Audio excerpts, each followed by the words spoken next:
Masechet Shevuot, Daf Yud Dalet Amud Bet, on va commencer par Yud Dalet Amud Aleph, au milieu de la page, nouveau Pérek.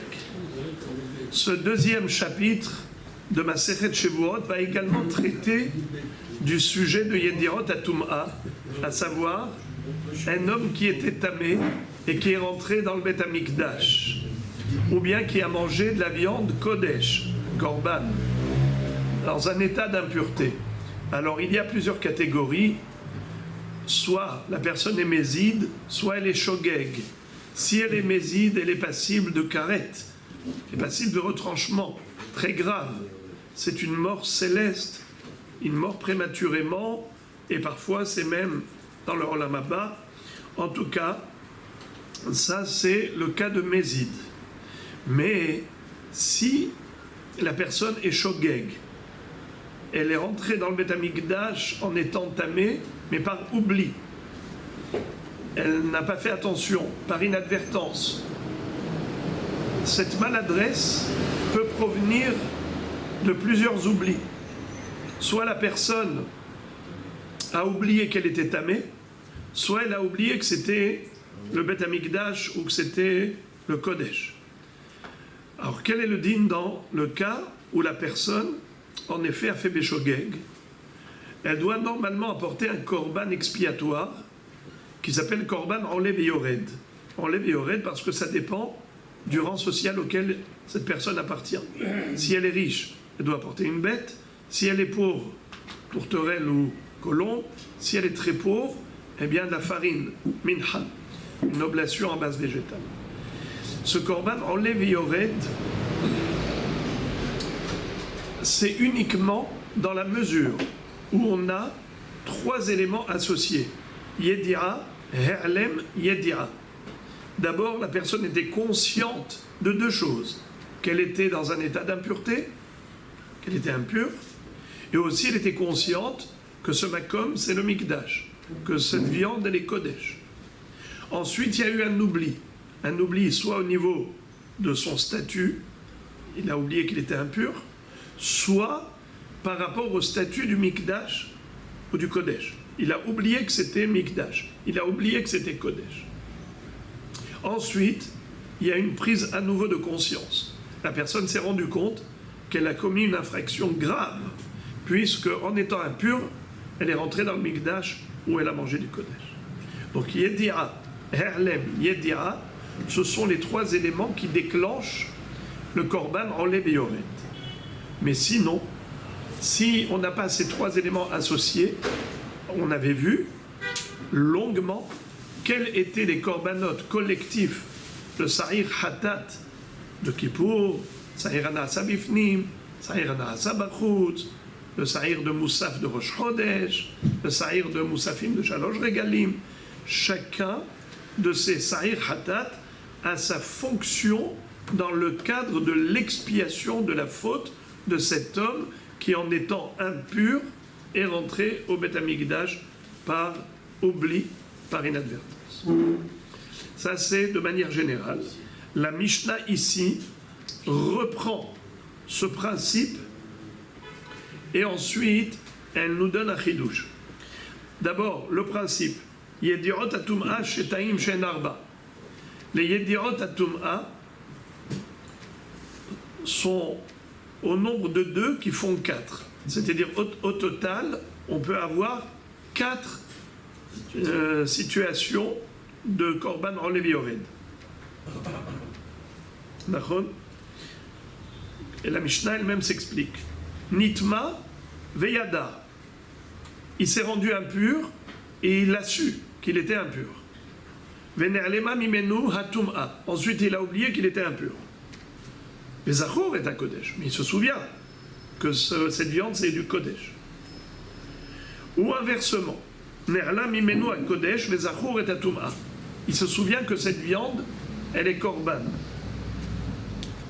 Merci beaucoup. Excusez-moi. Nerla mimenu à Kodesh, mais Zachor est un Touma. J'ai dit l'inverse. Cette personne sait qu'elle est tamée, mais elle a oublié que cette viande est Kodesh. Ou bien, ou encore, il pourrait y avoir une double harlama. Elle a oublié qu'elle était tamée, et elle a aussi oublié que cette viande était kodesh. Et par conséquent, dans cet oubli, cette personne a mangé de la viande korban. Dans cette ignorance, dans cet oubli, il a mangé la viande. Ou Miché Achal Yada. Mais après avoir mangé, il a repris conscience de son erreur. Car il s'est souvenu, primo, qu'il était impur, secondo, que cette viande était kodesh. Dans ce cas, il doit apporter korban olev yored. Qui veut me répéter ce que la Mishnah vient de dire? En fait, la Mishnah, qu'est-ce qu'elle nous a enseigné? Par rapport au kodesh, les différents oublis. Par rapport au kodesh, c'est-à-dire de la viande kodesh, la personne elle a mangé de la viande kodesh alors qu'elle était impure. Quelles sont les hypothèses, les éventualités d'oubli? La personne elle a oublié quoi?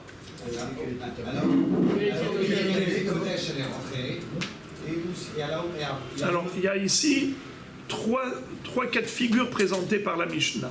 Le premier cas, la personne elle a oublié quoi? Non, l'action c'est clair. La personne impure a mangé de la viande kodesh. Ça c'est clair, ça c'est l'action. Donc ici il y a une infraction. Une personne impure a mangé de la viande kodesh. Très bien. Mais maintenant, elle n'a pas fait sa bémézide, elle a fait par inadvertance. C'est pour ça qu'elle est hayab korban olev yored. Parce qu'il y a une yedira au début, yedira à la fin. Mais maintenant, je voudrais que vous me donniez les 3 cas de figure d'oubli possibles. Entre la yedira du début et la yedira de la fin, il y a eu un oubli. Un oubli de quoi? Qu'est-ce que la personne a oublié? Elle a oublié que ce qu'elle a mangé, c'était dans l'ordre de la Mishnah, dans l'ordre de la Mishnah, elle a oublié quoi? Elle a oublié quoi? C'était kodesh. Le premier cas. Elle a oublié qu'elle était tméa. Très bien. La personne, soit elle a oublié qu'elle était tamée, et elle a mangé du kodesh. Donc je vous demande, la Mishnah nous présente 3 cas de shogeg. Shogeg, ça veut dire une personne qui a agi par ignorance, par inadvertance. Parce qu'elle a oublié quelque chose. Et c'est cet oubli-là qui a causé l'erreur. La personne n'a pas fait la chose sciemment, elle a fait inconsciemment. Elle était inconsciente de quoi? De quoi elle était inconsciente? Elle était inconsciente, premier cas, inconsciente de son état d'impureté. C'est-à-dire que d'abord elle savait qu'elle était impure, mais elle a oublié qu'elle était impure. Donc l'oubli, c'est au niveau de son état d'impureté. Premier cas. Deuxième cas possible, elle se souvient qu'elle est impure. Mais elle a oublié quoi, cette personne? Très bien, que cette viande était kodesh. Elle a oublié ça. Très bien. Le troisième cas présenté par la Mishnah, elle a tout oublié. Elle a oublié, ma mâche c'est le blackout, elle a tout oublié. Primo, elle a oublié qu'elle était impure. Secondo, elle a oublié que cette viande était kodesh. Eh bien, dans ces 3 cas de figure, si la personne a pris conscience par la suite, elle devra apporter korban olev yored pour se faire pardonner. Tout ça, c'était par rapport au kodesh. C'est la viande korban. Maintenant, on va répéter exactement la même chose, copier-coller, mais avec le mikdash. Mikdash, c'est-à-dire le lieu du Bet HaMikdash. La personne est rentrée là-bas en étant impure. Alors, Nitma Veyada. Nitma Veyada, traduction. Elle était tamée et il savait qu'elle était tamée. Bravo. La personne était au contact d'une source d'impureté, ou bien elle-même elle est devenue impure comme un épanchement ou autre, ou bien elle est devenue Metzora, ou n'importe. 1000 cas de figure, enfin façon de parler. 1001 cas de figure, la personne peut devenir tamée. Alors, elle est devenue tamée pour raison X. Veyada. C'est quoi Yada? Elle a pris conscience de son impureté. Très bien. Maintenant, mais la personne a oublié qu'elle était tamée. Elle était consciente qu'elle était impure, et désormais elle est inconsciente qu'elle est impure. Vezachur et Amigdash, par contre, une chose qu'elle sait, cette personne, c'est que ce makom, c'est le Beth Amikdash. C'est sacré. Ou l'inverse, ça c'est le premier cas de figure. Deuxième cas de figure, Ne'alam mimenu mikdash, bezachur et atum'a. Son oubli ne se situe pas au niveau de son état. Elle sait qu'elle est impure. Seulement, Ne'alam mimenu mikdash. Elle a oublié que cet endroit, c'est le Beth Amikdash. Elle a cru que c'est un musée. Hachem Yatzilenu, un musée d'art juif. Et donc elle est rentrée là-bas avec son appareil photo pour prendre des photos en pensant que c'est un musée de judaïque. J'essaye d'illustrer pour que vous compreniez comment un homme peut oublier. Parce que le Kodesh, c'était le Kodesh, c'est la Véka. Imaginez la situation. La vérité, ça c'est bon. Pekitso, Ne'alam imenu mikdash vezardoma. Troisième cas de figure, Ne'alam imenu ze vaze venichnas la mikdash. C'est-à-dire que la personne a oublié les deux choses. Premièrement, elle a oublié que quoi? Son état d'impureté. Deuxièmement, qu'est-ce qu'elle a oublié? Que cet endroit, c'est le Beth Amikdash. C'est pas un musée. D'accord? Velo yada. Nichnas la mikdash, velo yada. Quand elle est rentrée dans le Beth Amikdash, c'était dans cet état d'ignorance.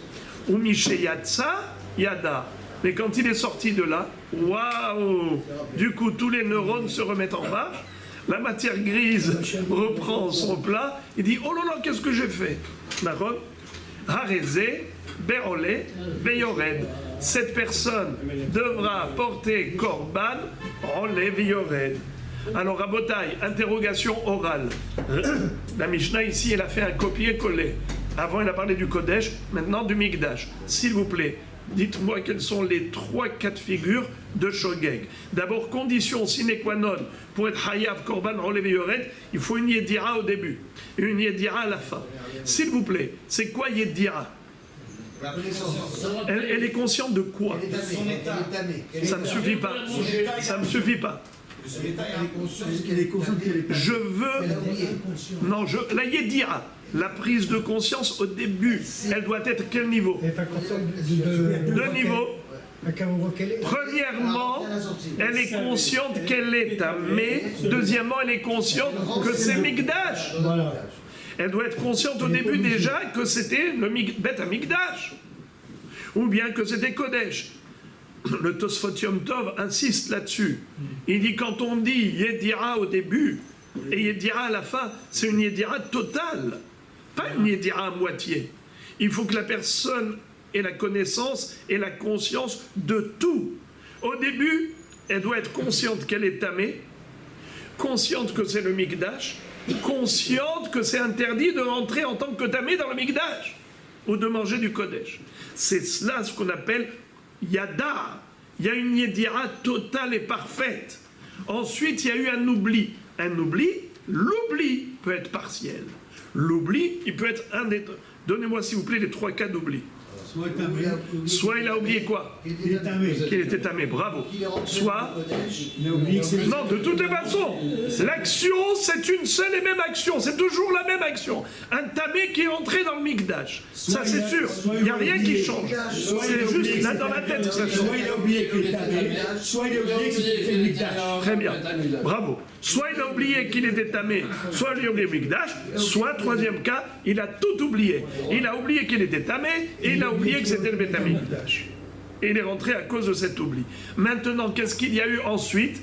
Veyada. Et voilà qu'il a pris conscience de quoi? De tout. Qu'il était tamé, que c'était le Mikdash, que c'est assourd de rentrer dans le Mikdash. Dans ce cas, il doit apporter Korban, Olev et Yored. Rabotai, ça, c'est la Mishnah qui a repris la base de la première Mishnah, elle a développé un peu plus. Maintenant, quel est le chidouche, hadash, que la Mishnah maintenant va nous enseigner? Elle va nous enseigner que si jamais on a fait des travaux d'élargissement dans le Beth Amikdash, eh bien, si on a rajouté un espace dans la Hazara désormais elle est plus grande. Si quelqu'un est rentré dans la Hazara, dans l'espace nouveau, et cette personne était tamée, est-ce que c'est le même dîme comme quand elle est rentrée dans la Hazara d'origine, ou bien ça change? Ça dépend de quoi? Bravo. Les mêmes conditions. Ça dépend de comment on a opéré. Ça ne suffit pas de faire des travaux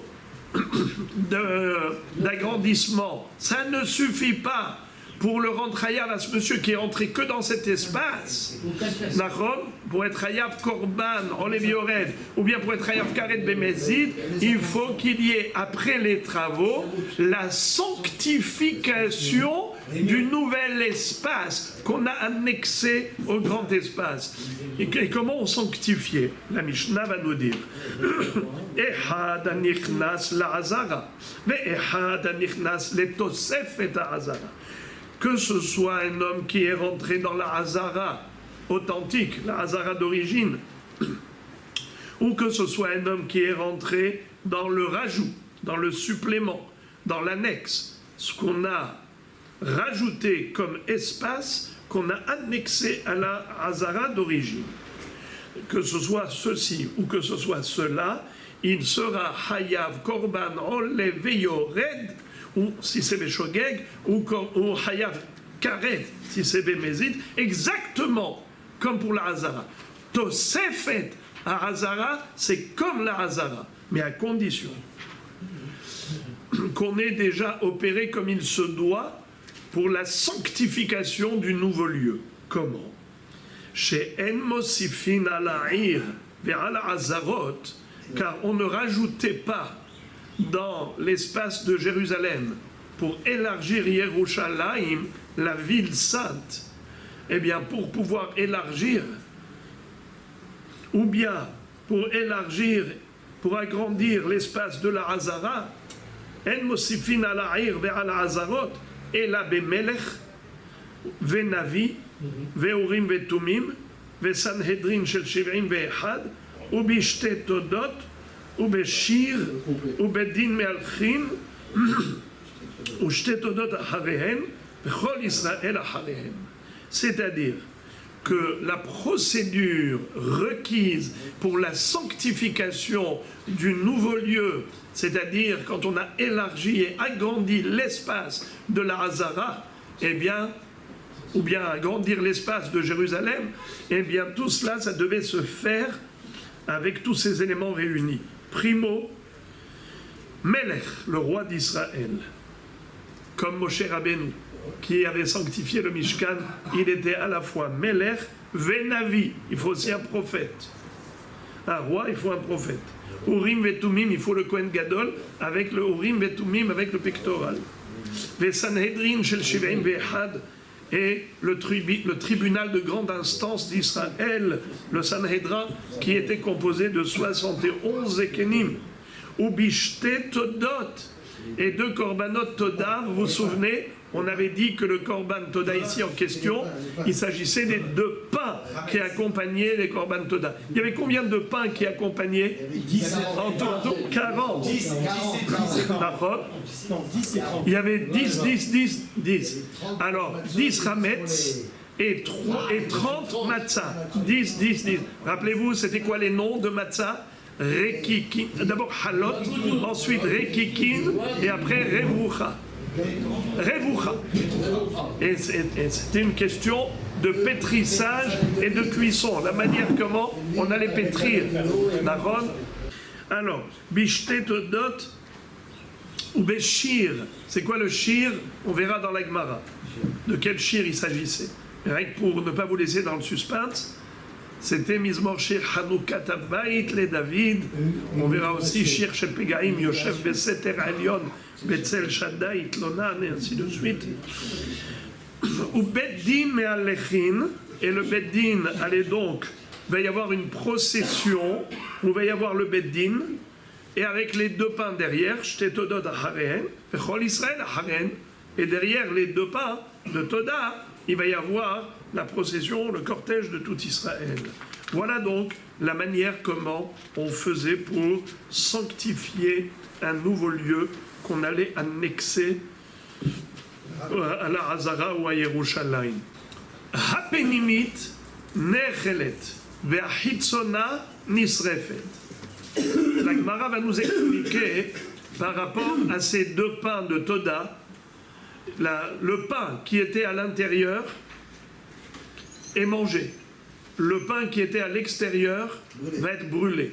C'est qui l'intérieur, c'est qui l'extérieur, par rapport à quelle référence on appelle externe, interne, la Gemara va nous expliquer. Parce qu'il va y avoir une marloquette à ce propos. Et la Mishnah conclut ce sujet en disant Vechol shelo na'asid bechol elu hanichnas lesham eno hayav aleha. C'est-à-dire que si on a juste agrandi le Beth Amikdash, on a juste agrandi la Hazara, ou juste agrandi Yerushalayim, mais il n'y a pas eu le procédé, c'est-à-dire qu'il n'y a pas eu le Sanhedrin qui est venu avec tout ce qu'on vient de décrire, avec le Melech, le Navi, le Horim et Tumim. Il n'y a pas eu tout ce déroulement, toute cette procédure. Eh bien, ce nouvel espace n'obtient pas le même statut que la Hazara du Beth Amikdash, ou s'il s'agit de Yerushalayim, ce nouvel espace n'obtient pas le statut de Yerushalayim par rapport à la condamnation de l'homme impur qui a pénétré cet espace, que ce soit Bémézid ou Béchogeg, il n'aura pas le même statut. Car pour que ça obtienne ce statut, il faut absolument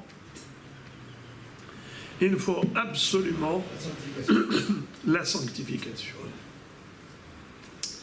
Troisième ligne de la Mishnah en haut. Elle est longue cette Mishnah. Maintenant, les amis, la suite de cette Mishnah, c'est rentrer dans beaucoup de détails relatifs à la Tum'a de quelqu'un qui a pénétré le Beth Amikdash Béchogeg. Nitma ba'azara, ve'ne'alema mimenu tum'a, ve'zachur et amikdash. Ne'alam hemenu mikdash ve'zachur et atum'a. Ne'alam mimenu ze vaze.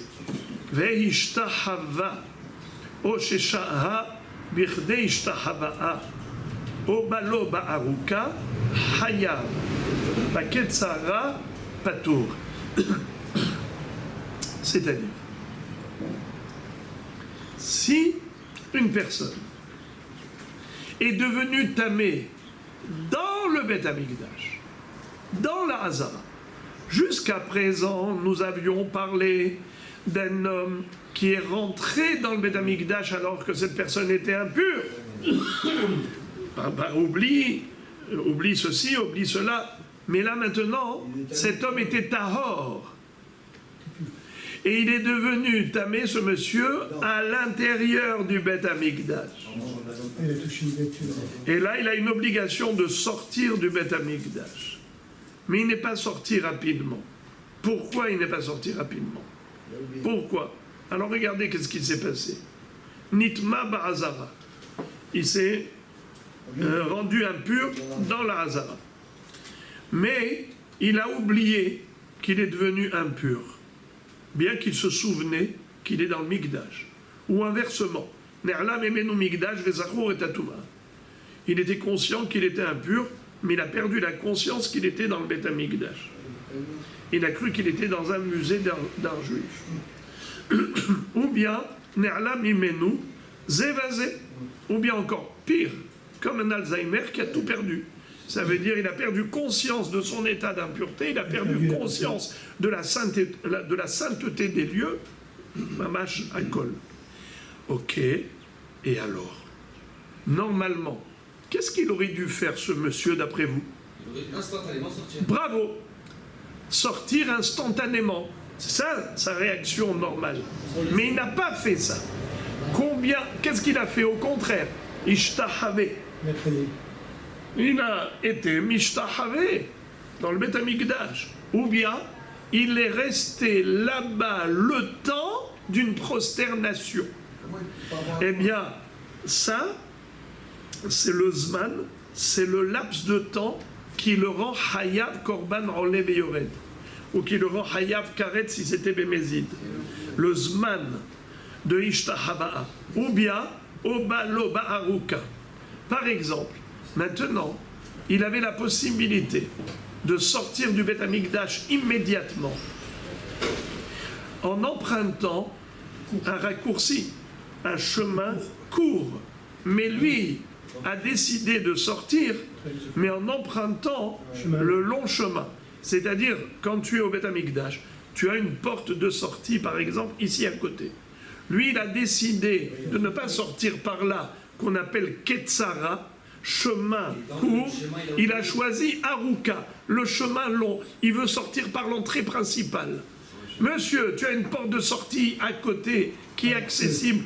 Cours, sors de là, rapidement. Lui dit non, non, non. Moi, je sors que par la porte principale. Je ne suis pas un voleur qui sort par la petite porte. D'accord? On lui dit, il te manque un boulon. Pourquoi? Parce que tu dois sortir le plus vite possible puisque tu es tamé. Tu vas dire, oui, mais moi, je sors immédiatement. Hein. Dès que j'ai appris que j'étais tamé, je suis sorti. Hein.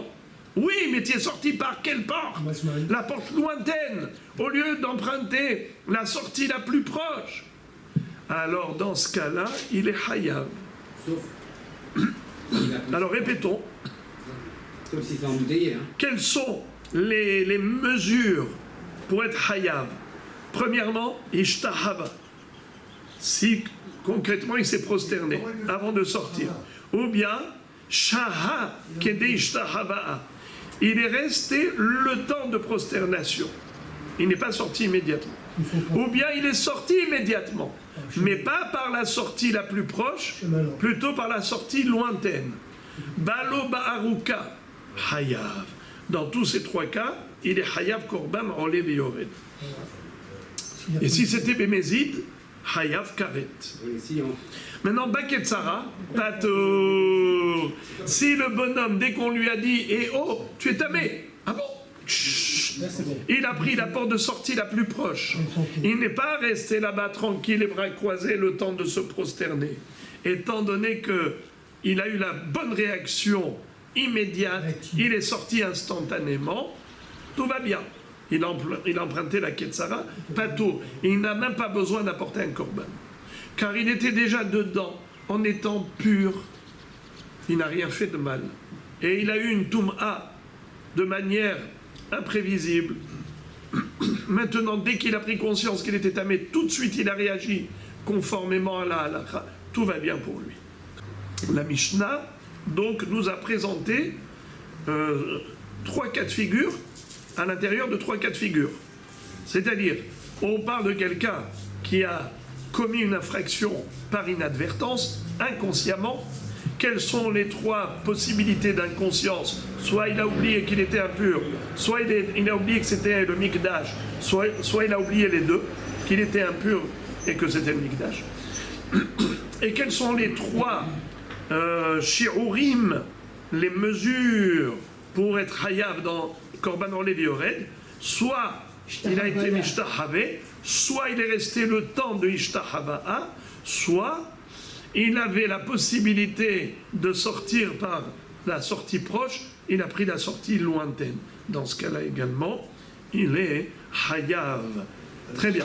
Morav et Rabotai, Rashi nous dit que tous ces shi'urim, ces mesures, c'est des mesures enseignées halakha, les Moshe, Misinaï, car on n'invente pas tout cela. Très bien. Maintenant, les amis, passons à autre chose. Toujours dans le même sujet. La Gemara, la Mishnah continue et nous enseigne. Zohi, mitzvat aseh, sheba mikdash, she'en hayavin aleha. Vezohi mitzvat aseh, shebenida, shehayavin aleha. Hayam eshamesh im atehora, ve'amra lo nitmeti, upirash miyad, hayav, mipene sheyetziato, hanaalo kebiato. Alors les amis, je vous demande maintenant de respirer un coup pour pouvoir aborder le nouveau sujet. Première introduction.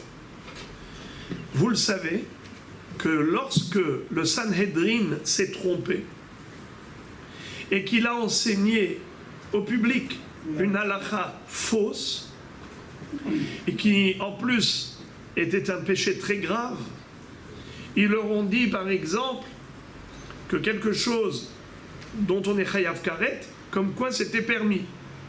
Par exemple, ils leur ont dit que le helev, tu peux manger le helev. Cette graisse-là, c'est pas du helev, tu peux la manger. Et il s'avère que cette graisse-là, c'est du helev. On sait que quelqu'un qui mange du helev, bemezid, hayav karet. Beshogeg, hayav hatat. D'accord? Beshogeg, hayav hatat. Un homme qui est hayav hatat, qu'est-ce qu'il doit apporter comme bête? On a déjà dit au début de la Masechet, un korban expiatoire. Je parle d'un individu isolé en général. Il doit apporter kisba au se'ira, soit une brebis, soit une chèvre. Ça c'est en général pour le korban hatat en général. Quelqu'un par exemple qui a mangé du helev par inadvertance. Il ne savait pas que c'était du helev, il croyait que c'était du shuman. Après on lui dit que c'est du helev. Il doit apporter korban hatat qui se bat au sérieux. Mais si c'est le Beddin qui a induit le Ham Israël en erreur et le Rov du Tzibour a commis la même infraction sur l'indication et l'instruction erronée du Beddin, dans ce cas-là, ce ne sera pas un korban individuel que chacun devra apporter, mais plutôt un korban collectif que le Sanhedrin devra apporter au profit de tout Israël, car c'est le Sanhedrin qui a commis cette erreur. Et comment ça s'appelle ce korban? Ce korban hatat, il s'appelle par He'alem Davar Shel Tzibour, le bœuf de korban hatat expiatoire du Tzibour. Il y a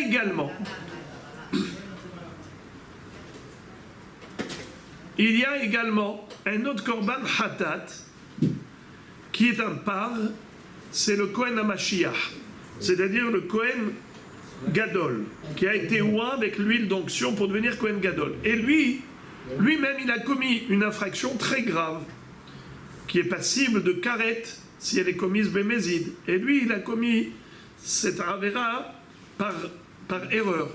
Lui-même, il s'est donné une fausse halakha. Il a dit non, c'est permis. Par exemple, cette graisse-là, c'est pas du helev, c'est du shuman. Et après, on lui a démontré que ça, c'est du helev.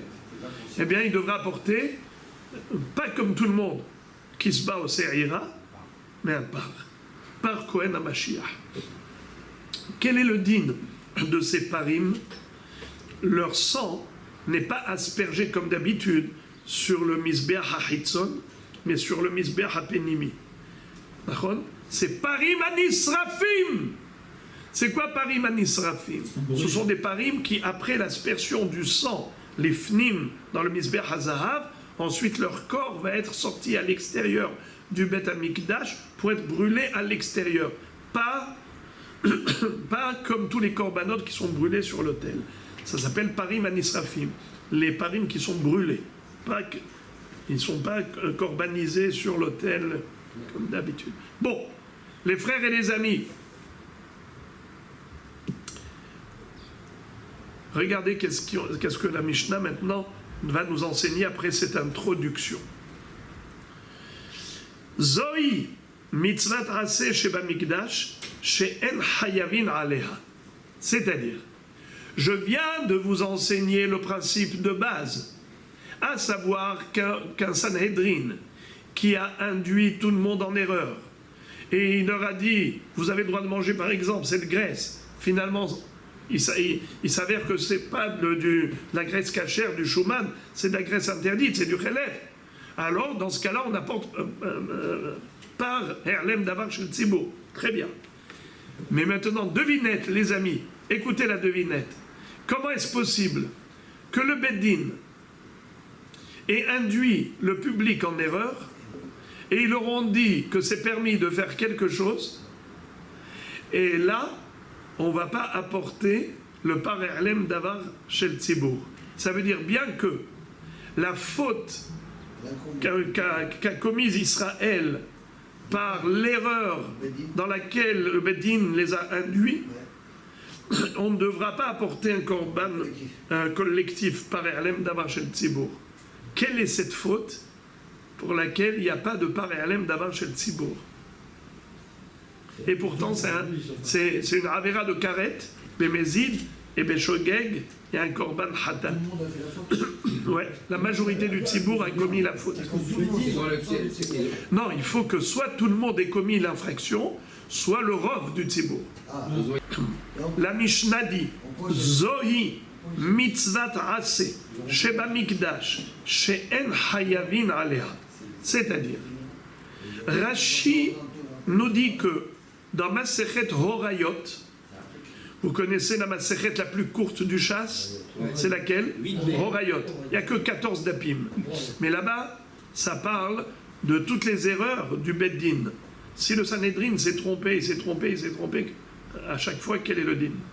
Eh bien, là-bas, il est dit qu'il y a un cas de figure où le Beddin a induit les gens en erreur, et la majorité du Ram Israël a commis cette erreur à cause d'eux, et malgré tout, ils ne devront pas apporter un par Alem Davar Shel Tzibour, mais dans un autre cas, oui, ils doivent apporter par Alem Davar Shel Tzibour.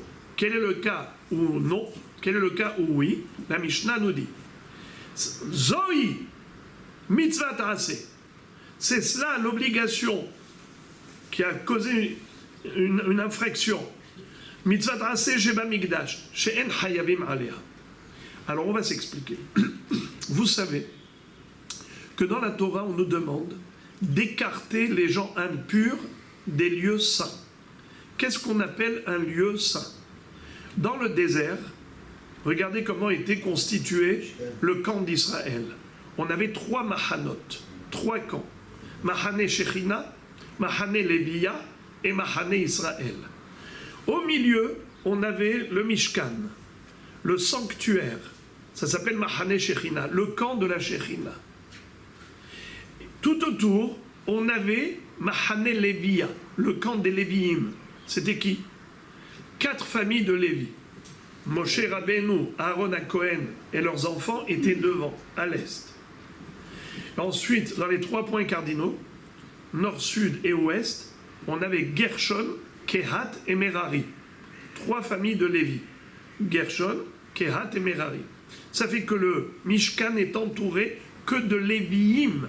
Ça s'appelle Mahane Lévia dans les 4 points cardinaux. Et tout autour, on avait les 12 tribus d'Israël. 3 de chaque côté des 4 points cardinaux. Nord, sud, est, ouest. Répétons. Mahane Shechina au centre, Mahane Lévia autour, et tout autour, Mahane Israël. On a 3 catégories de personnes impures. On a le Metzora, le Zav et le Tmemet.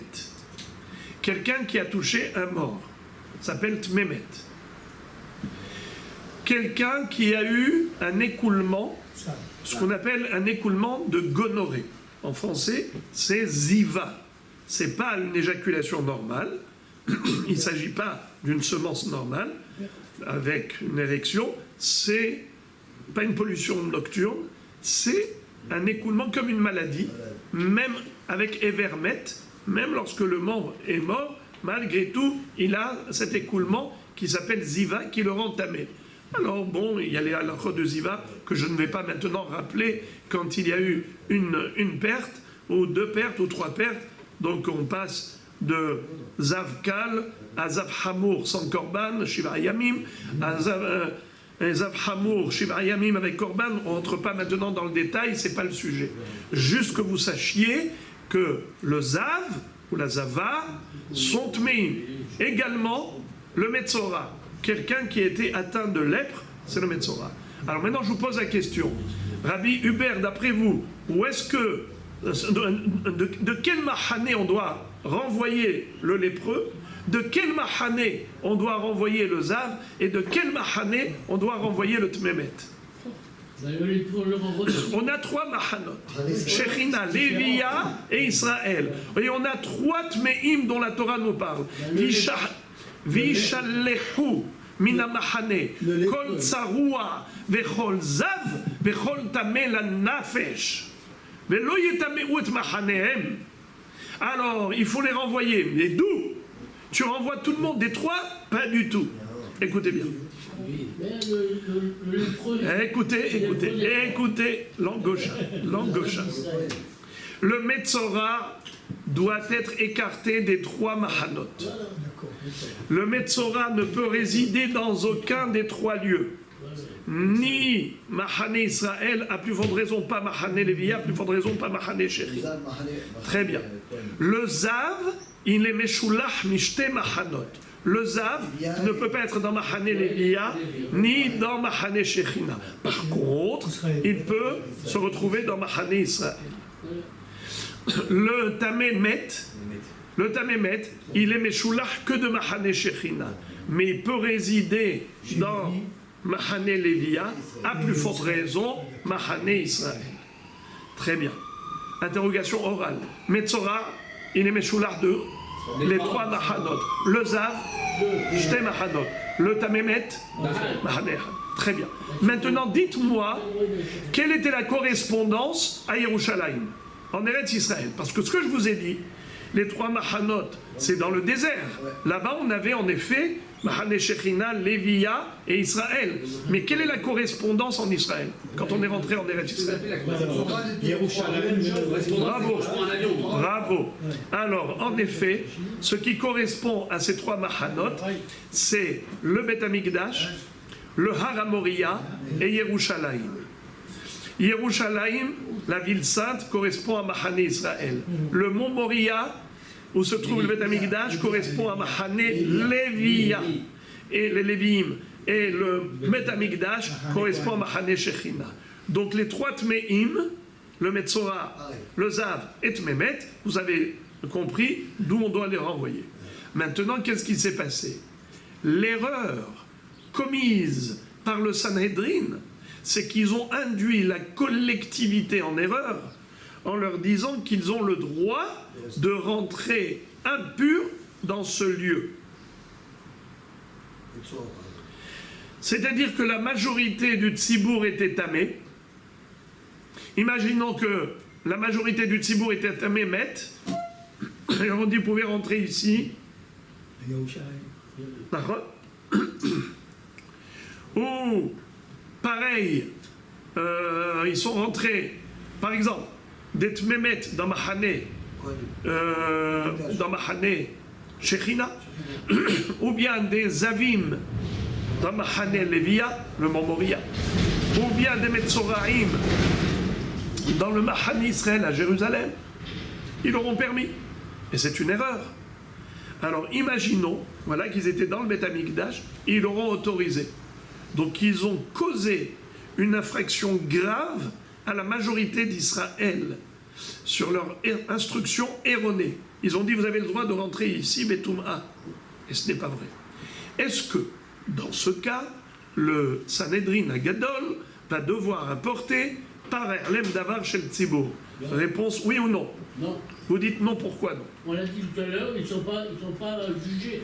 C'est vrai, on a dit non, vous avez raison, mais est-ce que vous avez une raison, un argument? Ben parce qu'ils sont plusieurs, on ne peut pas juger la totalité. Mais on a déjà dit que le Par Erlem Davar chez le Tzibour, c'est que pour ce cas. Voilà, on a déjà dit que lorsque le Beddin induit le Tzibour en erreur, en leur causant une infraction grave qui est passible de Karet Bemezid et Hatat Beshogeg, lorsque c'est le Tzibour qui a causé à la collectivité ou à la majorité de la collectivité cette Avera, eh bien le Beddin doit apporter Par Erlem Davar chez le Tzibour. Vous avez dit que dans ce cas, c'est non. Et vous avez raison. Non. Mais pourquoi cette exception? Est-ce que vous avez un argument? Pourquoi cette exception? Eh bien, la raison et l'argument est le suivant. C'est que quand est-ce que la Torah dit que le Sanhedrin doit apporter par Erlem Davar chez le Tzibour pour cette faute commise par la collectivité? C'est uniquement lorsqu'il s'agit de Hatat Kevoa, mais pas Korban Enlev et Yored. C'est-à-dire que lorsque la personne qui a commis cette infraction doit apporter comme Korban Hatat soit une chèvre, soit une brebis, mais il n'a pas de réduction possible en lui disant « mais si tu es pauvre, allez, tu peux te suffire de 2 tourterelles ou de 2 colombes. Et si tu es très pauvre, tu peux te suffire juste de semoule d'apporter du blé pour minha hoté. » Il n'y a pas de réduction possible. Car la réduction possible, qu'on appelle korban olev yored, elle est que par rapport à certaines avérotes. Par exemple, shvoat betouille, shvoat apikadot, shvoat aedut, et yedirot atum'a. Quelqu'un qui est rentré betum'a dans le Beth Amikdash, c'est de cela qu'on parle. Puisque le Sanhédrin a induit les gens en erreur, qui sont rentrés dans le Beth Amikdash alors qu'ils étaient tamés. Si c'était un individu isolé qui avait commis cette infraction, quel korban il aurait dû apporter? Korban olev yored. S'il avait pris conscience à la fin de son oubli, eh bien, il apporterait korban olev yored. Eh bien, il n'y a pas de par herlem davar shel tzibur pour une avéra pareille qui n'entraîne que korban olev yored. Quand est-ce qu'il y a par herlem davar shel tzibur que si le Sanhédrin a entraîné la collectivité à une infraction qui entraîne quel hatat kevura. Répétez-moi, qu'est-ce que c'est hatat kevura? Ils ont fait un Vodazara, par exemple. C'est quoi hatat kevura? Le mot kevura. C'est-à-dire qu'il ne peut pas changer. Bravo. C'est un montant invariable. C'est que une brebis ou une chèvre. C'est invariable. Il n'y a pas de réduction possible. Mais dans cette faute, il y a une réduction possible. La Torah te dit, s'il est pauvre, eh bien qu'il apporte des tourterelles. S'il est très pauvre, qu'il apporte de la farine. Ce qui veut dire que cette avéra-là, elle n'est pas passible de hatat kevura. Alors pour une avéra pareille, qui n'est pas passible de hatat kevura, le Beddin n'apportera pas par erlem davar shel tzibur. Vous avez compris ça? Maintenant, je vous pose la question à l'envers, la réponse est simple. Dans quel cas le Sanhédrin doit apporter un korban par erlem davar shel tzibur? Hatat kevura. Alors, vous savez quel est l'exemple type que donne la Mishnah dans Masechet Horayot? Et Rashi dit que notre Mishnah à nous se réfère à la Mishnah dans Horayot. Regardez ce qu'elle dit.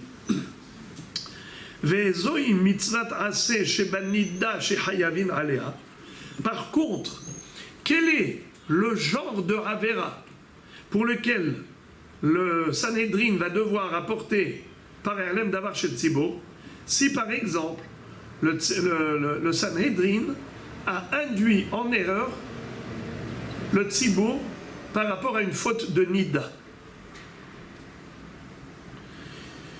Comment est-ce qu'ils ont autorisé la nida? Ils ne sont pas fous. Dans la Torah, c'est écrit qu'il ne faut pas aller avec une femme qui a eu un écoulement de sang. Tant qu'elle ne s'est pas purifiée en allant au mikvé, c'est nida. Qui ne connaît pas cette halakha? Où est l'erreur? Comment est-ce qu'ils ont pu induire la majorité du tzibur en erreur? Comment? Au niveau du temps, combien de temps il fallait attendre peut-être? Par exemple, c'est joli. Mais ici, l'exemple que donne la Mishnah, écoutez le cas. Quelqu'un qui, par exemple, était avec sa femme, et pendant qu'il a eu cette relation avec elle, elle était pure. Mais au milieu, elle lui dit, mon mari, je viens de ressentir un écoulement de sang, j'ai senti que le makor, l'utérus, il y a une ouverture du canal de l'utérus, qui a eu un saignement, je sens que j'ai mes règles. Elle lui dit, j'ai mes règles en plein milieu. Alors à Botaï, quelle doit être la réaction d'après la halakha? Bravo. Il ne doit plus bouger, et d'ailleurs Rambam dit qu'il doit s'appuyer sur ses doigts jusqu'à ce qu'il n'y ait plus d'érection. Pourquoi? Parce que s'il sort immédiatement avec l'érection, eh bien il aura du plaisir. Et quelqu'un qui sort a le même plaisir que quelqu'un qui rentre. Ce mouvement avec Ever Hay entraîne le même karet que quelqu'un qui va avec une nida, c'est-à-dire celui qui pénètre une nida est hayav karet, celui qui sort de la nida en état d'érection est hayav karet. Alors qu'est-ce qu'il doit faire? Il doit attendre jusqu'à ce qu'il y ait évermet pour ne pas avoir un profit en se détachant. Alors le Beddin, qu'est-ce qu'ils ont fait comme erreur? Ils ont dit aux gens, quelqu'un qui était en plein milieu et que sa femme lui dit qu'elle est nida, il doit sortir immédiatement. Dire une chose pareille, c'est une erreur grave, parce qu'ils commettent, ils entraînent les gens à une avera de karet. Mais ils l'ont fait par erreur. Est-ce qu'ils doivent apporter finalement un parerlem d'avar chez le tzibour? Lorsque le Beddin s'est rendu compte qu'il a commis une erreur, est-ce qu'il doit apporter un parerlem d'avar chez le tzibour? Répondez par oui ou par non. Réponse oui. C'est ce que nous dit justement la Mishnah, que oui doit apporter korban parerlem d'avar chez le tzibour, parce que c'est le contraire de l'autre. Maintenant les amis, je vous pose une question. Pourquoi la Mishnah a parlé d'un cas aussi atypique, aussi étrange? Pourquoi aller chercher ce genre de Havera où le Sanhedrin s'est trompé par rapport à la Nida, où ils leur ont dit vous pouvez sortir Be'ever Hay, alors qu'on n'a pas le droit de sortir Be'ever Hay, il faut sortir Be'ever Met. Pourquoi est-ce qu'on a été chercher ce cas de figure bizarre? Puisque tu dis que c'est juste une référence d'une Havera quelconque où il y a Hatat Kevora, où c'est pas Korban Olev et Yored. Alors pourquoi on a été chercher midi à 14h? On n'aurait pas pu parler, par exemple, de Helev. Le Beddin ont dit, cette graisse-là, c'est pas du Helev, c'est du Shuman. Les gens ont mangé, et après le Beddin a dit, oh là là, on s'est trompé, c'était du Helev, c'est pas du Shuman. D'accord? Pourquoi on n'a pas parlé d'un cas pareil, par exemple? C'est beaucoup plus classique, plutôt que d'aller chercher un cas de Nida, où le bonhomme était en plein milieu, et lui annonce, déjà c'est rarissime, et ils se sont trompés, ils ont dit, vous pouvez sortir Be'ever Hay, il fallait sortir Be'ever Met. Pourquoi on a été chercher ça? La réponse, elle est très belle. La réponse est très belle. C'est qu'on a voulu trouver un cas qui est similaire au précédent. C'est-à-dire, quel était le cas précédent? Qui peut me rappeler de quoi on a parlé? Il a envoyé... Non, le cas de Toum'a, quand la personne elle est rentrée dans le Beth Amikdash. Qui est-ce qui se souvient? C'est celui qu'elle était un Elle doit sortir rapidement. Là, par la porte la plus proche. Hazak. donc on aurait pu penser que là aussi. Hazak. Le point commun, C'est la sortie. c'est que dans les deux cas de figure, l'homme qui est rentré au Mikdash, il était pur. Il est devenu impur quand il était à l'intérieur. La même chose, celui qui était avec sa femme, elle était pure. Et elle est devenue Nida, elle est devenue impure une fois qu'il était à l'intérieur. C'est-à-dire que déjà, le contexte, il est le même. C'est-à-dire que le problème est survenu en plein milieu du parcours. Au début, il n'était pas en infraction au début. Il était avec sa femme normalement. Lui, il est rentré au Beth Amikdash, il était pur, tout était bien. Le problème est survenu à l'intérieur du Beth Amikdash. Le problème est survenu au milieu de la relation. Et là, on te dit que la réaction doit être inverse. Ici, il doit attendre jusqu'à ce que ce soit évermet pour pas profiter. Et là, au contraire, il doit sortir le plus vite possible par la porte de sortie la plus proche et rapidement. Donc, voilà pourquoi on a parlé dans la Mishnah des deux infractions possibles causées par l'erreur du Beddin, qui ont induit tout le monde en erreur. Dans ce cas, le Beddin n'apportera pas de parerlem d'avar chez le tzibour. Dans ce cas, oui, il apportera. Qu'est-ce qui fait la différence? Parce que ici, c'est korban olev et yored, et ça, c'est hatat kevoa. Quand est-ce que le Beddin doit apporter parerlem d'avar chez le tzibour? Uniquement par rapport à une faute qui était passible de hatat kevoa, et pas par rapport à une faute qui est passible de korban hatat olev et yored. Et on va terminer avec un sujet facile, mais difficile. Facile parce que les choses sont claires, mais difficile parce que ça va à l'envers de tout ce qu'on a appris jusqu'à présent. C'est-à-dire, jusqu'à présent, on a appris des choses qui faisaient a priori l'unanimité. Et maintenant, on va voir que ça ne fait pas l'unanimité. Il y a des Tanaïm tels que Rabbi Eliezer et Rabbi Akiva qui ne sont pas d'accord. Nous, en fait, on est possède comme Rabbi Ishmael. Regardez. Rabbi Eliezer Omer, Hasheretz ve'ne'ala mimenu. Hale'alem sheretz hayav ve'no hayav. Hale'alem migdash. Rabbi Akiva Omer, ve'ne'ala mimenu ve'utame. Hale'alem tum'a hayav ve'no hayav. Hale'alem migdash. Rabbi Ishmael Omer, ve'ne'alam ve'ne'alam. Shete peramim. Ve'hayev hale'alem tum'a ve'hale'alem migdash. Cette partie qui est la fin de la Mishnah est trop belle. Vous allez vous lécher les doigts. Et c'est trop de miel. Allez. Regardez. On a répété 1001 fois que le Korban relève Yored pour un homme qui était tamé, qui est rentré au Beth Amikdash par inadvertance.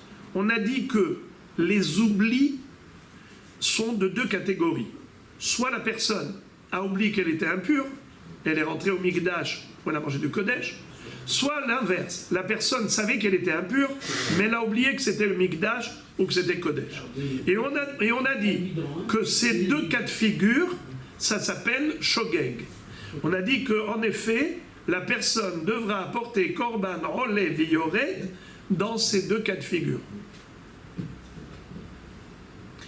Écoutez maintenant la Mahloket.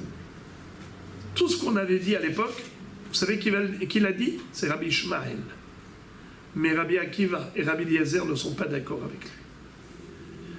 Rabbi Eliezer va dire que c'est uniquement quand la personne a oublié la Touma. D'abord, elle savait pertinemment qu'elle était tamée et par quoi elle était tamée. Sur quoi s'appuie Rabbi Eliezer? Je vous lis le pasouk, parce que tout dépend en fait du pasouk. Le pasouk est le suivant. Onefesh, vous l'avez sur la colonne de gauche. Onefesh, asher tiga bechol davar tamé. Une personne qui a touché toute chose impure. Obenivlat hayat emea. Une charogne qui est impure. Benivlat behemat emea. Une charogne d'un animal domestique. Parce que haya, c'est une bête sauvage. Quelles sont les bêtes sauvages que nous connaissons qui sont cachères? Il y en a 7. Comme la gazelle, le cerf. La girafe, la biche. En hébreu, Ayal, Tsevi, Yahmour, Ako, Dishon, Théo, Zamer. Ça, c'est les Hayot, Tehorot qui sont mortes, qui maintenant la charogne communique d'Atouma. Obenivlat Sheretz Tamé, la nevela d'un reptile mort. Il y en a combien des reptiles? 8, bravo. Dans Parashat Shemini, il n'y a que 8 reptiles qui rendent tamé quand ils sont morts. Ve'utame, ve'ne'alam, mimenu ve'utame ve'Hashem. C'est quoi ve'ne'alam? Il a oublié. Qu'est-ce qui est écrit juste avant le mot ve'ne'alam? Il est écrit Obenivlat sheretz tamé ve'ne'alam mimenu. S'il a touché un cadavre d'un reptile mort, et il a oublié. Alors, nous dit Rabbi Eliezer, tu veux savoir quelle est la condition sine qua non pour être Hayav, Korban, Rolev et Yored? Il faut que la personne ait su au début qu'elle était impure parce qu'elle a touché le cadavre d'un reptile mort. Ensuite, elle a oublié ça. Venerla mimenu. Et elle est rentrée au Mikdash. Pas qu'elle a oublié que c'est le Mikdash, pas qu'elle a oublié que c'est le Kodesh.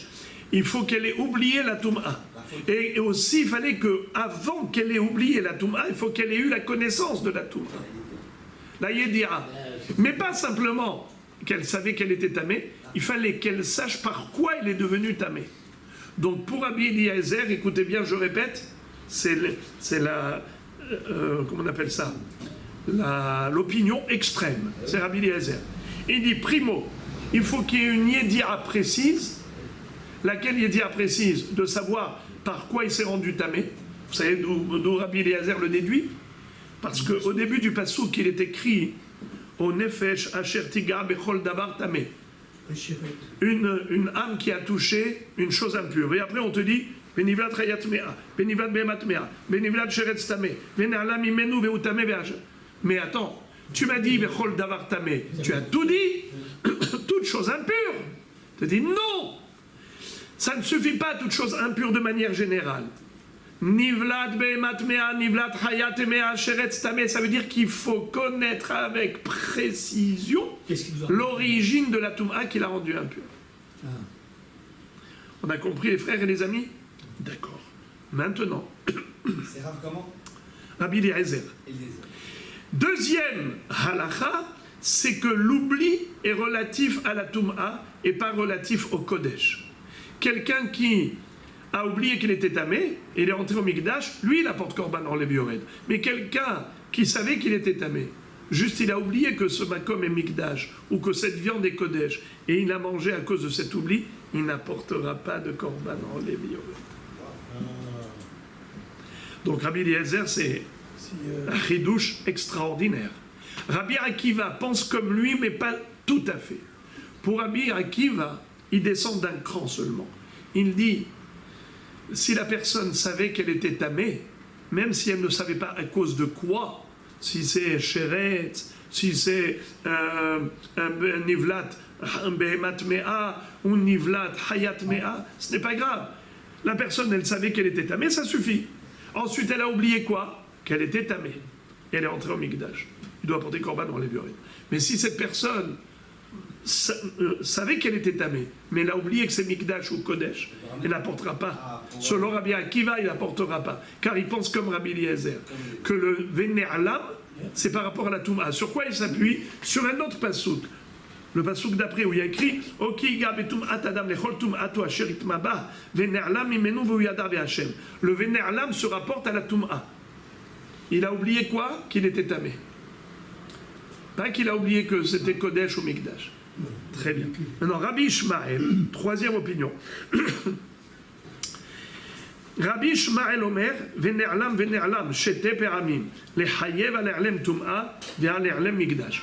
Rabbi Ishmael, et c'est comme ça que notre Mishnah du premier Pérec et même deuxième Pérec a retenu, c'est que peu importe que l'oubli soit par rapport à la Tum'a, ou que l'oubli soit par rapport au Kodesh, c'est toujours considéré Shogeg qui doit apporter Korban en Lévi Yored. Peu importe à cause de quoi il est rentré au Bet HaMikdash Betum'a, qu'il ait oublié qu'il est tamé, ou qu'il ait oublié que c'est le Mikdash, dans les deux cas ça s'appelle Shogeg, il devra apporter Korban en Lévi Yored. Maintenant les amis, qu'on a terminé cette longue Mishnah, on va dévaler la pente très vite. Amar Gemara. Amar Rav Papa, le Abaye. Rav Papa dit Abaye, Shtaim shen arba, Shtaim shen shesh, Havian, Yediot atum'at tchila basof, Yediot akodesh tchila basof, Yediot mikdash tchila basof. J'ai pas compris pourquoi il est écrit dans la Mishnah que Yediot atum'at c'est Shtaim shen arba. D'accord? Normalement, c'est Shtaim shen shesh. Pourquoi? On a dans cette Mishnah décrit les cas suivants. Premièrement, Yedirot Atum'a, Tehila Vasof. Le bonhomme, il savait au début qu'il était tamé, et à la fin, après il a oublié, et à la fin il a repris conscience qu'il était tamé. Donc c'est Yedirot Atum'a, Tehila Vasof. Ou bien Yedirot Kodesh, Tehila Vasof. La personne savait que c'était du Kodesh, elle a oublié que c'est du Kodesh, et ensuite elle s'est rappelée que c'est du Kodesh. En attendant, qu'est-ce qu'elle a commis comme infraction? En tant que tamé, elle a mangé du Kodesh. Mais il y a une Yedira au début, Yedira à la fin, ça fait 2. Yedirot Mikdash, Hila Vasof. La Yedira au début, la Yedira à la fin, ça fait 2. Qu'est-ce qui s'est passé? Le bonhomme au début, il savait que c'était Mikdash. Il a oublié que c'était Mikdash. Il est rentré au Bet HaMikdash Betum'a. À nouveau, il a pris conscience que c'est le Mikdash. Donc on a Yedira au début, à la fin. Ça fait combien de Yedirot? 6. Pourquoi tu as dit 4? Pourquoi tu as dit 4? Il y a soit Yedirot Atum'a, Tehila Vasof, ça fait 2. Yedirot Kodesh, Tehila Vasof, ça fait 2. Yedirot Mikdash, Tehila Vasof, ça fait 2. 2 plus 2 plus 2, ça fait 6. Pourquoi tu as dit 4? Tu as dit Yedirot Atum'a Shtaim Shen Arba. C'est pas vrai, c'est pas Arba, c'est Shesh. C'est la Kushia de Rav Papa. Alors regardez ce qu'il lui a répondu. Il lui a dit Ul Ta'mir, Tamne Habian. Donc dans ce cas-là, pourquoi tu as dit qu'il n'y a que 6? Normalement, il y a 8. Il y a 8. Tamne Habian, tu aurais dû poser la question si déjà. Vas-y jusqu'au bout. Deha Ika Tum'a de Kodesh, Vetum'a de Mikdash, Tehila Vasof. Puisque il n'y a pas que l'oubli du Kodesh ou l'oubli du Mikdash, il y a aussi la Tum'a. La Tum'a elle-même, il y a Tum'a avant et après Kodesh, Tum'a avant et après Mikdash. C'est-à-dire au début, il a su qu'il était tamé. Il a oublié qu'il était tamé, il a mangé du Kodesh. Ensuite, il s'est rappelé qu'il était tamé. Ça fait Yedira avant et après Kodesh. Pareil pour le Mikdash. Il savait qu'il était tamé. Il a oublié qu'il était tamé. Il est rentré au Mikdash. Et ensuite, il s'est souvenu qu'il était tamé. Eh bien voilà, tu as Yedira de Tum'a par rapport à Kodesh, Yedira de Tum'a par rapport à Mikdash, 2 avant, 2 après, ça fait 4 et 4, 8. Alors pourquoi tu n'as pas posé la question? Si déjà tu veux poser des questions, pose des questions encore plus fortes. Il lui dit non. Rav Papa dit Abaye, ça je t'ai pas posé cette question, je vais te dire pourquoi. Halokashia, Shem Tum'a Ahati, Mikol Makom Shitavian. Il lui dit cette question, je ne l'ai pas posée parce que quelqu'un qui a oublié qu'il était tamé à cause de cela, soit il est rentré au Mikdash, soit il a mangé du Kodesh. Mais c'est toujours l'oubli de la Tum'a, c'est le même oubli. C'est l'oubli de son statut. Et ensuite il a repris conscience de son statut de tamé. Donc ça ne change rien, que ce soit Kodesh ou Mikdash. C'est toujours un oubli par rapport à Yedirat Tum'a. Shem Tum'a Ahatu. Mais Rav Papa s'auto-répond très joliment par rapport à ce que Abaye lui a fait remarquer. Il lui a dit pourquoi tu poses la question que par rapport à 6? Tu aurais dû poser la question par rapport à 8. On a 8 Yedirot. Alors, Amar Rav Papa, les Olam Tamne Habian. C'est vrai. Il y a 8 Yedirot. Mais, Arba'a Kamaita, Lo Maitan Lehlide Korban, Lo Kahashi.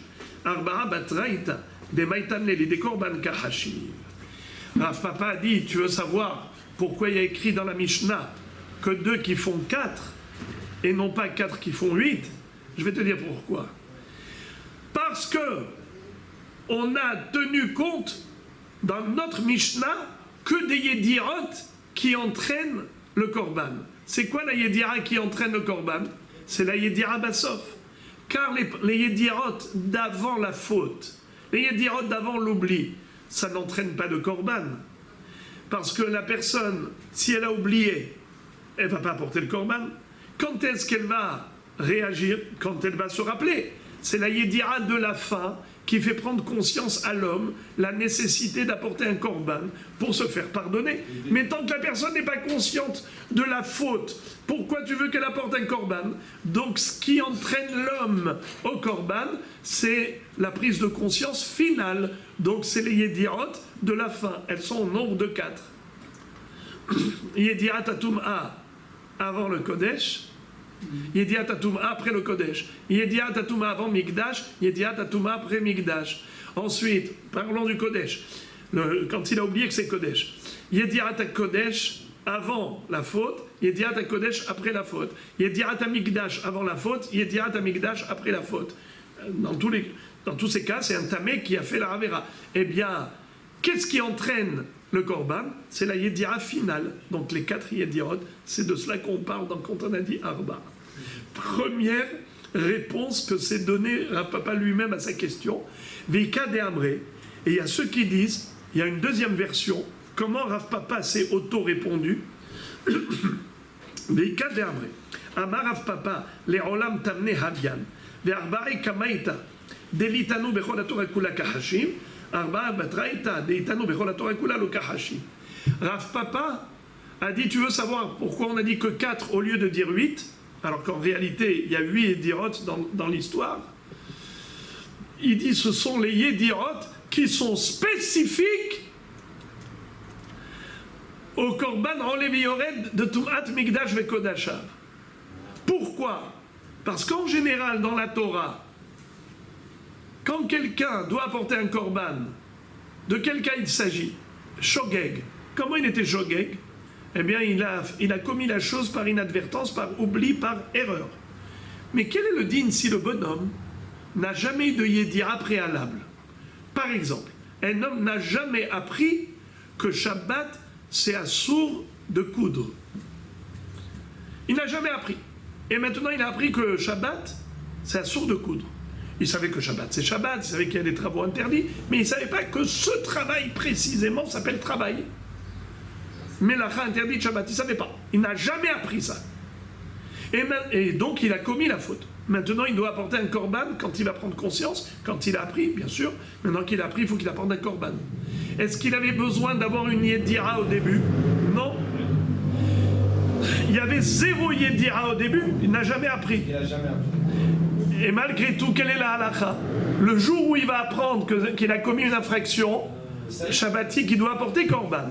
Donc ça, c'est la halakha pour toutes les avérotes de la Torah. On n'a pas besoin de prise de conscience préalable à la faute. Il faut juste une prise de conscience après la faute. L'ignorance pendant la faute, ça peut être une ignorance d'origine ou ça peut être un oubli. Ça peut être une ignorance, ça peut être un oubli. Oubli, ça veut dire il savait que c'était interdit, mais après il a oublié. Ignorance, ça veut dire qu'il n'a jamais appris. Eh bien, dans les deux cas de figure, en général, il faut apporter korban hatat. Sinon, chez Nishba, non? Oui, même Tinok Shenishba, le jour où il va devoir apprendre, il va devoir apporter un korban pour tous les Shabbatot de sa vie. Il ne doit pas faire le 5. Hein? C'est ça, c'est pas un 5 qu'il doit faire, le 5. Non, non, non. On parle ici d'une Avera quelconque de Hayav Karet. Hayav Karet Bemezid, Hayav Hatat Beshogeg. Mais on n'a pas besoin qu'il y ait une Yedira au début. Le principal, c'est qu'il y ait une Yedira à la fin. Alors que pour Tumat Mikdash Vekodashav, c'est la Avera pour laquelle il est dit qu'il faut 2 Yedirot. L'une avant la faute et l'autre après la faute, avec un oubli entre les 2 Yedirot. Vous vous rappelez? Un Tinok Shenishba, par exemple, il n'a jamais appris avant. Eh bien, le jour où il va apprendre, il n'apportera pas Korban Olev Yored. C'est qui le protège? C'est le Sa'ir Hatat de Yom Kippour, Nachon, Hana'asa Bachutz. Vous avez compris, c'est quoi les 4 qu'on a cités ici?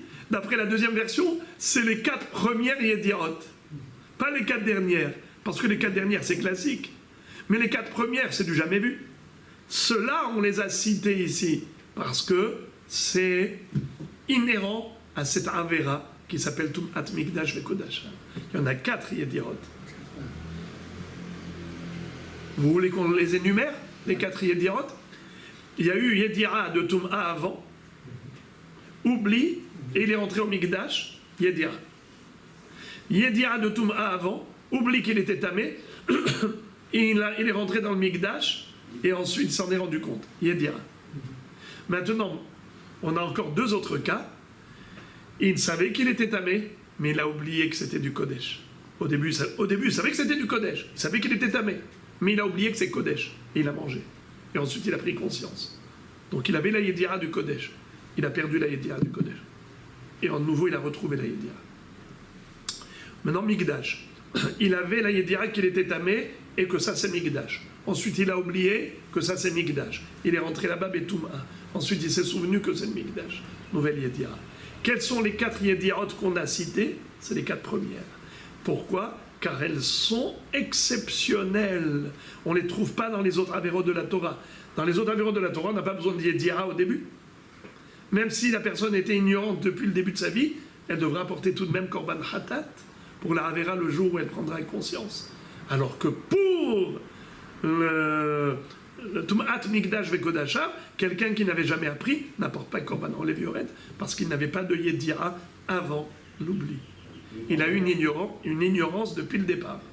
Lui, c'est le Tinok Shenishba, c'est le Sa'ir Hatat de Moussaf de Kippour qui est Meraper Allah. Il n'y a pas de Korban Olev Yored. Et maintenant que Rav Papa s'est auto-répondu, il dit malgré tout j'ai un bémol. Je me pose une question. Bae Rav Papa, ne'alemu mimenu hilchot tum'a, mahu. Rav Papa se demande quel est le din si la personne a commis cette infraction par inadvertance de rentrer dans le Beth Amikdash Betum'a ou de manger du Kodesh Betum'a, mais pas parce qu'il a oublié qu'il était tamé ou qu'il a oublié que c'est Mikdash ou Kodesh. Simplement, c'est qu'il a oublié les halachot, les lois de Tum'a. La Gemara dit qu'est-ce que ça veut dire il a oublié les halachot. Echidami, de quel cas tu parles? Elima de loyada isheretz tamé tzfardea tamé zit kareberavu. Si, par exemple, il ne savait pas que quelqu'un qui touche un reptile mort, l'un des 8 reptiles, eh bien, il est tamé. Ou bien, par exemple, il ne savait pas que quelqu'un qui touche une grenouille, il est tahor. Parce que quelqu'un qui touche le cadavre d'une grenouille, est-ce qu'il devient tamé? Non. Pourquoi? Ça ne fait pas partie de la liste des 8 reptiles énumérés dans la Torah. Dans Parashat Shemini, la Torah nous a donné exactement la liste des 8 reptiles. Aholed, Achbar, la Tinchamet, les 8 reptiles, les 8 sortes qui sont les Hatzav, les Minéou, les 8 reptiles. Tzfardea, la grenouille ne fait pas partie. Donc quelqu'un qui touche le cadavre d'une grenouille n'est pas tamé.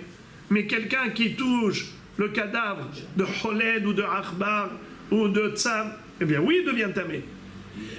Alors tu vas me dire que ce monsieur-là, il ne connaissait pas ces halachot? Mais quoi? Il n'a jamais ouvert un chumash de sa vie. Il faut croire.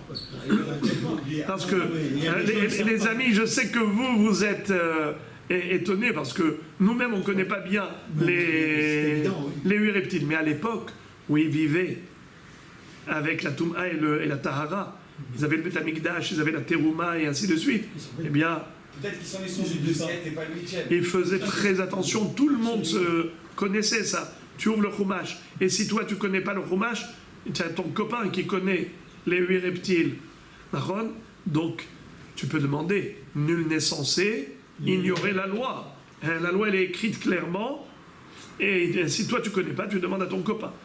Alors, en effet, ce n'est pas envisageable de dire que Rav Papa parlait de cet homme-là qui ne connaît pas des choses aussi évidentes.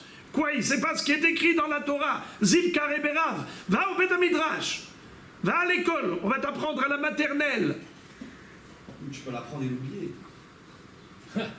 Alors la Gemara dit, Zil Kareberav, les Olam de Yada Betum'at Sheretz. Non, on parle d'un homme qui connaît la notion de Tum'at Sheretz. Il sait que l'un des 8 reptiles est métamé. Et même s'il a oublié la liste, il va demander à son copain, il lui dit, dis-moi, rappelle-moi s'il te plaît, c'est quoi les 8, parce que moi j'ai touché maintenant un cadavre d'un reptile, rappelle-moi c'est quoi les 8 reptiles qui ont... Il frappe à la porte du voisin, il s'est posé la question. Alors, on parle de lui, Yadab et Tumat Sheretz, seulement, Kegon de Nagab et Keradasha. Velo Yada, Keradasha et Metame lo Metame. Maï. En fait, ici, il n'a pas touché un reptile entier. Il a touché juste un tout petit morceau du reptile mort. Alors il se pose la question, est-ce qu'il est tamé ou pas tamé? Quelle est son erreur? C'est que nous avons une règle. Halakha le Moshe Misinaï. Moshe Rabbeinu nous a enseigné qu'un morceau de reptile qui correspond au volume de Hadasha, d'une lentille, eh bien, c'est métamé. Moins que ça, c'est pas métamé. Alors lui, le bonhomme, il a touché un petit morceau. Plus que Karadasha. Mais il ne savait pas est-ce qu'il est tamé ou pas. Cette chose-là, c'est pas écrit dans la Torah. Quand c'est écrit dans la Torah, la liste des 8 reptiles, on n'accepte pas ton ignorance. Nul n'est censé ignorer la loi. C'est comme si tu savais. Tu vas demander à ton voisin, tu sais très bien que les 8 reptiles... Ah, tu as oublié, c'est quoi les 8 reptiles? Frappe à la porte du voisin, il te dira. Zil Kareberavu. Mais non, on ne parle pas de ça. Ce monsieur qui a oublié la halakha... Ou bien, qu'est-ce qu'il a oublié? Il ne se souvenait pas quel est le volume, quel est le shi'ur du morceau de reptile qui est entamé. Alors, la quantité. Alors, c'est cette ignorance-là. Ça veut dire que lui, il savait qu'il a touché. Mais après, il s'est dit, mais je ne suis pas entamé. je suis pas tamé, c'était un petit bout. Après ça, on lui dit, mais monsieur, tu sais pas que tu es tamé? Pourquoi je suis tamé? Est-ce qu'il y avait un volume d'une lentille? Oui. Eh bien, tu es tamé. Tu es rentré dans le Beth Amikdash Betouma. Tu as mangé du Kodesh Betouma. Donc, c'est ça la question que se pose Rav Papa. Est-ce que ça aussi, ça rentre dans le cadre du shogeg qui entraîne Korban Olev Yored? Parce que ici, c'est pas qu'il a oublié qu'il était tamé, c'est pas qu'il a oublié que ça c'était Kadosh ou Beth Amikdash. Il a oublié autre chose. Il savait qu'il a touché la source d'impureté, mais il ne savait pas s'il était tamé ou pas. C'est à cause de ça qu'il est rentré. Alors, Teko, la Gemara dit, c'est une question à laquelle on n'a pas de réponse. Quand Eliyahu Navi va venir, il va nous donner la réponse. Pour l'instant, ça reste en suspens, cette question. Teko. Bahir Abirmia, encore une question qui va rester en suspens, et on a terminé. Bahir Abirmia, Ben Bavel chez Alal Israël, Ben Arlam Imenu Mekom Mikdash, Maou. Imaginons un juif qui arrive de diaspora. À l'époque, c'était la Babylonie qui était le centre de la communauté juive en Chutz La'aretz, c'était en Babylonie. Imaginons un Babylonien, un juif babylonien, qui monte en Israël et il ne connaît pas Jérusalem, comment on appelle ça, le Beth Amikdash, le Har HaMoriah, il ne connaît pas. Alors lui, maintenant, ce Ben Bavel, She'ala l'Eretz, Ve'ne'alam imenu mekom mikdash. Et voilà qu'il a ignoré le Makom Amikdash. Il sait que le Beth Amikdash existe. Il connaît. Qui ne connaît pas le Beth Amikdash? Est-ce qu'il y a un juif dans le monde qui ne sait pas que le Beth Amikdash existe? Mais il ne sait pas où il se situe. Et à cause de ça, il est rentré dans le Mikdash. Alors Gemara dit, Aliba deman, I aliba de Rabbi Akiva de Ba'i Yedira Batechila, Halo Mechayev, Halerlem Mikdash. Je n'ai pas compris ta question. Tu la poses d'après Rabbi Akiva.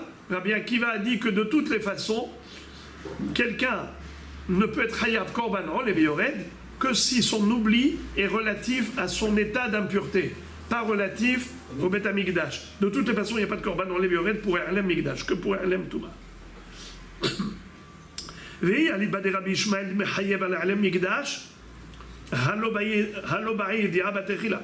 Et si la question tu la poses par rapport à Rabbi Ishmael, qui a dit que oui, on doit apporter Korban Olev Yored, pas seulement pour Erlem Tum'a, mais même pour Erlem Mikdash, pas seulement pour l'oubli de son état d'impureté, mais même pour son oubli de Mikdash. Mais Rabbi Ishmael lui a dit que Bichlal, on n'a pas besoin de Yedira Batechila, ça suffit de Yedira Basof. Alors celui-là, même s'il ignorait totalement l'emplacement du Beth Amikdash, à partir du moment où il est rentré là-bas, et après quelqu'un va lui dire, tu sais qu'ici c'est le Beth Amikdash, eh bien il devra apporter un Korban, puisque pour Rabbi Ishmael, on n'a pas besoin de Yedira Batechila, ça suffit Yedira Basof, comme pour toutes les Raverotes. La Gemara dit, la Tsericha, Aliba, des rabbis. Toute la question se pose que par rapport à Rabbeinu Akadosh. Vous vous rappelez, on avait dit que notre Mishnah va d'après Rabbi, qui d'une part il est posé comme Rabbi Akiva, d'autre part comme Rabbi Ishmael. Pour Yedirot Atum'a, Yedirot Shevuot Shtaim Shen Arba et Yedirot Atum'a Shtaim Shen Arba. Qu'est-ce qu'il dit Rabbi? Ba'i Yedira Batechila ou Mechayev al Alem Mikdash. Il dit d'une part, comme Rabbi Ishmael, que même Herlem Mikdash et Herlem Kodesh, ça entraîne le Korban Olev Yored, et d'autre part, il est posé comme Rabbi Akiva qui exige une Yedira Batechila. Donc, pour lui, la question se pose. Quel est le din? Un Babylonien qui savait que Yerushalayim et Beth Amikdash existent, mais il ne savait pas où.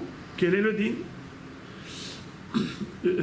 Yediat Betrabo, Shma Yedia, aussi il avait dit que Yediat Betrabo, ça s'appelle Yedia, mais Kevan de Yada de Kamikdash Baolam. Yedia, Odima Kevan de Mekomolo Yadaro, Alamahi. C'est-à-dire, est-ce qu'on peut considérer que cet homme-là, puisqu'il savait que le Beth Amikdash existe dans le monde, il savait que Jérusalem existe dans le monde, donc ça s'appelle Yedia. Donc Yedia, Herlem, Yedia. Donc il doit apporter Korban Olev Yored, ce juif babylonien. Ou bien on va dire que non. Le fait qu'il savait que Yerushalayim et Beth Amikdash existent dans le monde, ça ne suffit pas. Car il fallait qu'il sache l'emplacement, puisqu'il ne savait pas où se situait l'emplacement, eh bien, ça ne s'appelle pas une vraie Yédia. Donc peut-être qu'il manque la Yédia préliminaire, la Yédia de base, elle n'y est pas, parce qu'il ne savait pas où se situait le Beth Amikdash.